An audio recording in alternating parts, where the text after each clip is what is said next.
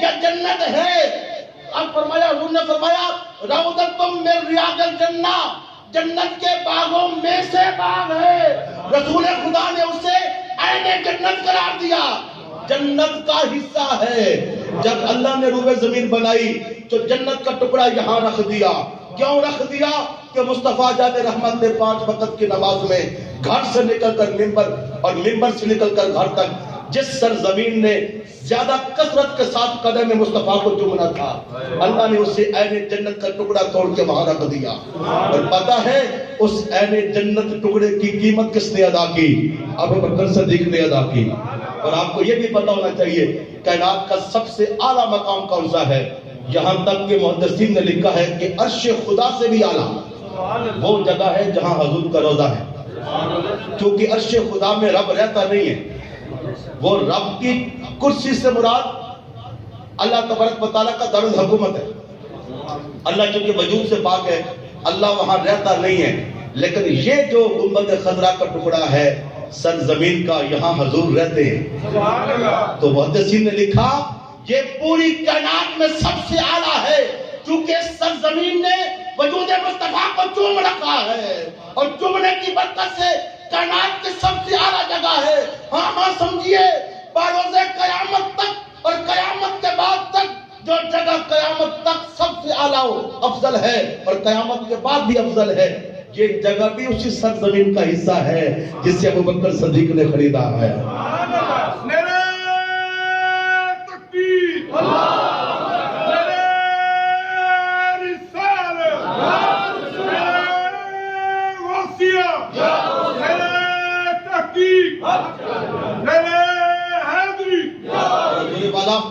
آپ کی توجہ جاری ہوگی خانہ کعبہ کی طرف.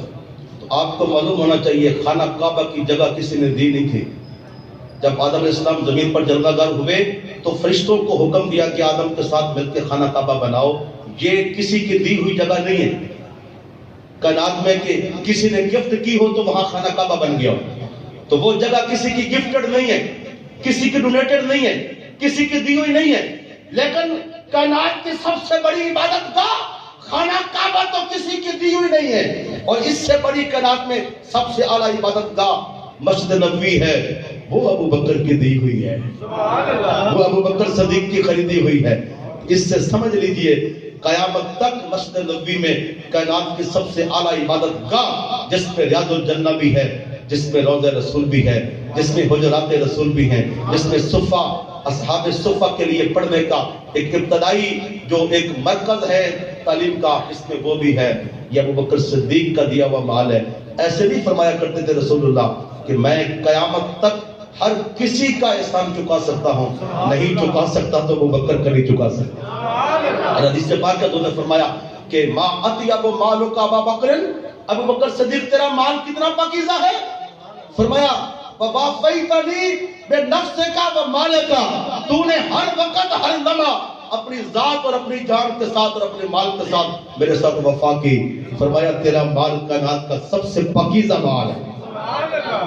اور رسول خدا صلی اللہ علیہ وسلم نے ارشاد فرمایا خیر و خصال 360 حضور نے فرمایا کائنات میں 360 نیکیاں بڑی بڑی نیکیاں ہیں. اذا اراد اللہ بعبد خیرا آتاہ اللہ منہ واحدا، جب اللہ تعالیٰ کسی پر بھلائی کرنا چاہے اور کسی کے ساتھ مہربانی کرنا چاہے تو فرمایا ان 360 میں سے صرف ایک خصلت اللہ پاک اس کو دے دیتا ہے. اور فرمایا پھر کیا ہوتا ہے ادخل بہ الجنہ، وہ اس کے ذریعے جنت میں داخل کر دیا جاتا ہے. یعنی 360 نیکیاں اور خصلتیں ایسی ہیں کہ ان میں سے کوئی ایک بھی کسی کو مل جائے تو وہ جنت کا مستحق بن جاتا ہے. جب سرکار نے یہ بات ارشاد فرمائی نا فقام ابو بکر، ابو بکر صدیق کھڑے ہو گئے. علی منہا واحد، یا رسول اللہ کیا ان میں سے کوئی ایک میرے اندر بھی ہے؟ ان میں سے کوئی ایک میرے اندر بھی ہے؟ فقال رسول اللہ کلھا من کا ابا بکر ہنی اللہ کا، ابو بکر ساری تیرے اندر موجود ہے، مبارک ہو مبارک ہو مبارک ہو. کوئی آسان ہے بات کرنے والی جناب والا؟ 360 خصلتیں، وہ خصال مقدسہ، وہ صفات طیبہ کہ اگر کسی کو ان میں سے ایک بھی نیت ہو جائے تو وہ جنت کا مستحق بن جائے. اور رسول خدا فرماتے ہیں وہ 360 ہیں. اور ابو بکر صدیق کا سوال ہے علی منہا واحد. یہاں میں آپ سے ایک اور بات بھی عرض کرنا چاہوں گا. ابو بکر صدیق کا عقیدہ بھی ہمیں رکھنا چاہیے. یعنی یہ پوچھنا کہ کیا میرے اندر کوئی ہے، حالانکہ بظاہر عمل کوئی اور ہوتا ہے، اندر نیت کوئی اور ہوتی ہے. اب پتہ اسی کو، یعنی جس کے بارے میں ہمارا عقیدہ ہوگا کہ وہ میرے ظاہر باطن سے واقف ہے، اسی سے ہم پوچھیں گے نا میرے اندر کوئی ہے میرے اندر. حالانکہ لمبی لمبی نمازیں پڑھنے والے حدیث پاک میں آتا ہے بروز قیامت نمازیں منہ پہ مار دی جائے گی، صدقہ و خیرات کو منہ پہ مار دیا جائے گا. لوگ تو سمجھے کہ بڑا غازی ہے جناب، لوگ سمجھے کہ بڑا جناب یہ نمازی ہے، بڑا حاجی ہے، لیکن تکبر کے ساتھ اور ریاکاری کے ساتھ اس نے اعمال کیے ہوں گے، منہ پہ مار دیے جائیں گے. لوگوں کو نہیں پتا کہ بظاہر حاجی نظر آنے والا اندر سے کیا ہے. لیکن رسول خدا صلی اللہ علیہ وسلم کے صحابہ کا عقیدہ تھا ہمارے ظاہر کو بھی حضور جانتے ہیں، ہمارے باطن کو بھی جانتے ہیں. تو تب پوچھا علی میں احد یا رسول اللہ، اے پیغمبر خدا کیا میرے اندر ان میں سے کوئی ایک ہے؟ فقال النبی کلھا منک ابا بکر. حضور نے فرمایا ابو بکر ساری کی ساری آپ کے اندر موجود ہے. اور پھر صحیح بخاری کی حدیث پاک ہے، جناب رسول اکرم سید عالم احمدی مجتبی محمد رسول اللہ صلی اللہ علیہ وسلم ارشاد فرماتے ہیں کہ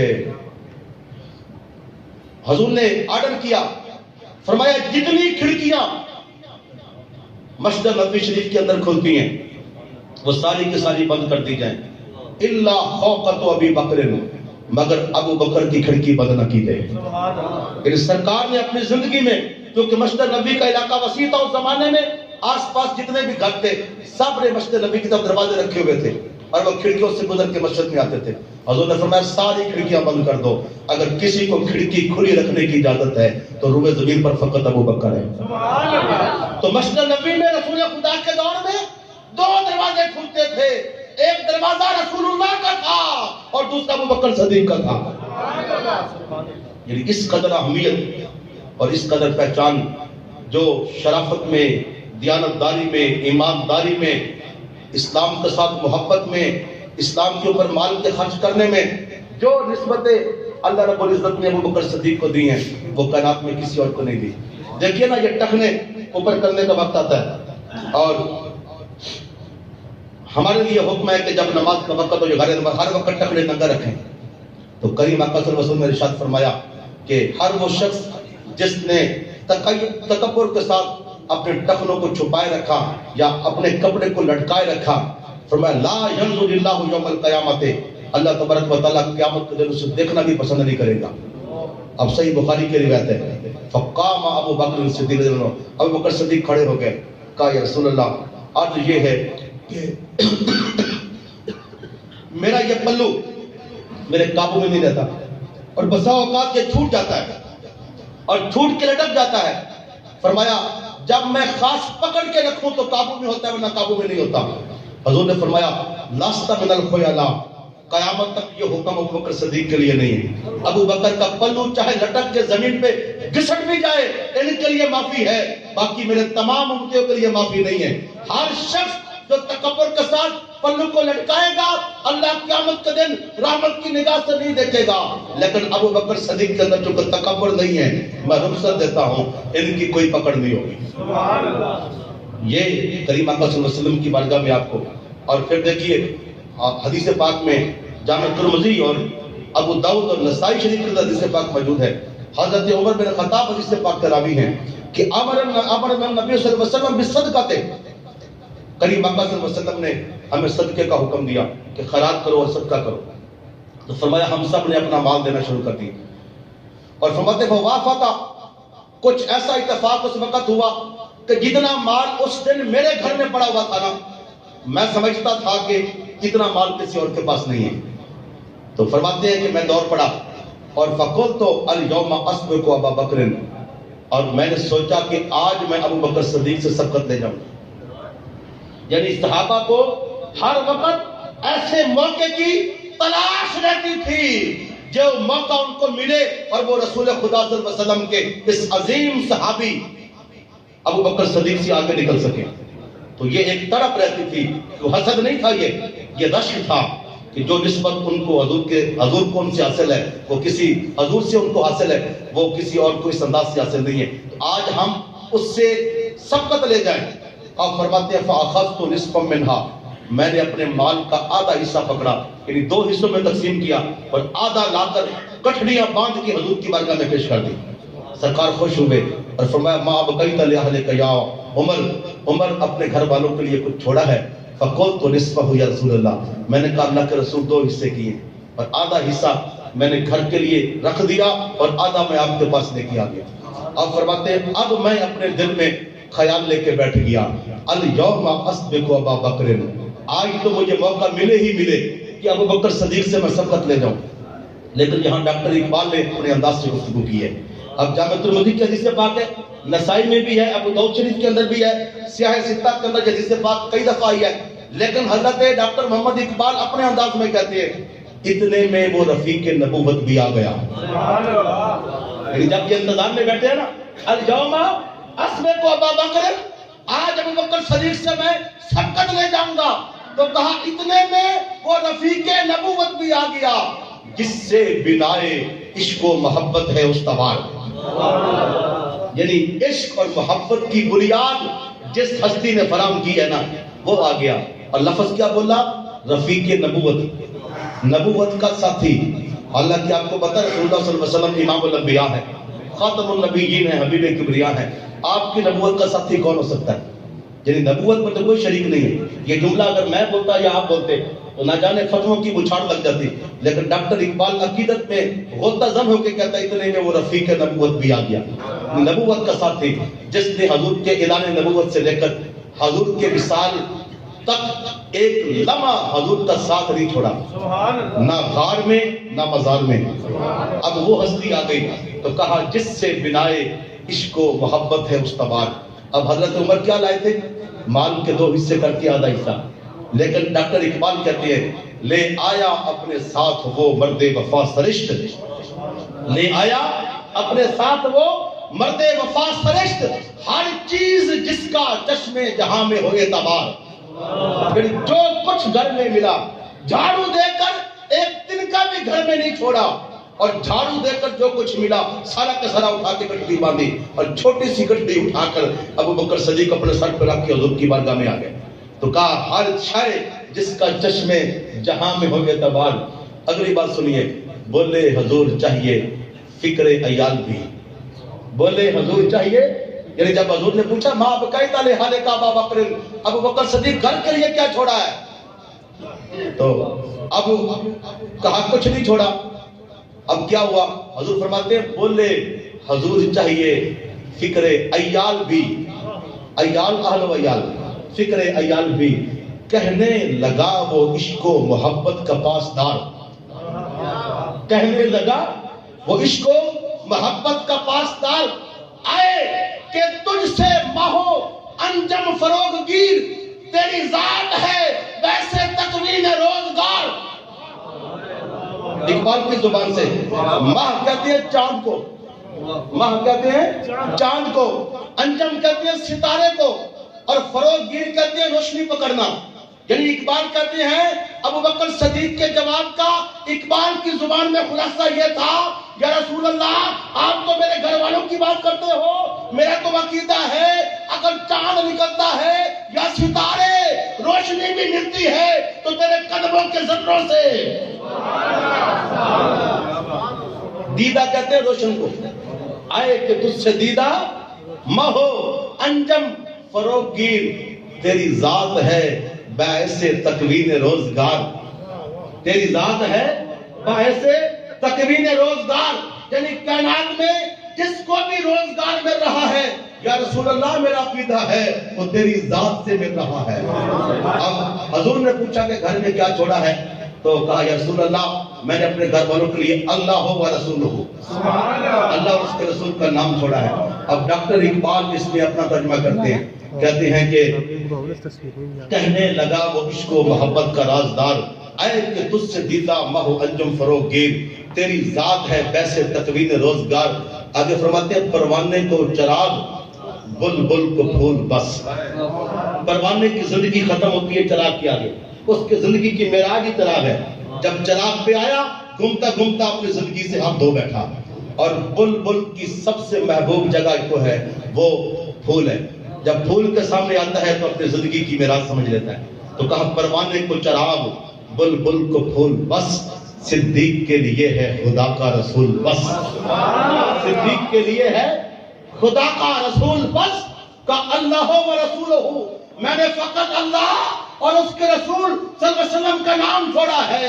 پتہ چلا ابو بکر صدیق سمجھتے تھے جب میری نسبت اللہ سے ہے اور رسول اللہ صلی اللہ علیہ وسلم کی ذات اقدس سے ہے تو پھر مجھے کس چیز سے ڈرنا ہے. اور یہی پیغام ہے جو حضور شیخ الاسلام ڈاکٹر محمد طاہر القادری ہمیں دیتے ہیں اور پھر ہم سب آگے اپنی عوام میں پہنچاتے ہیں کہ اگر کائنات میں کچھ ہمارے پاس ہے تو وہ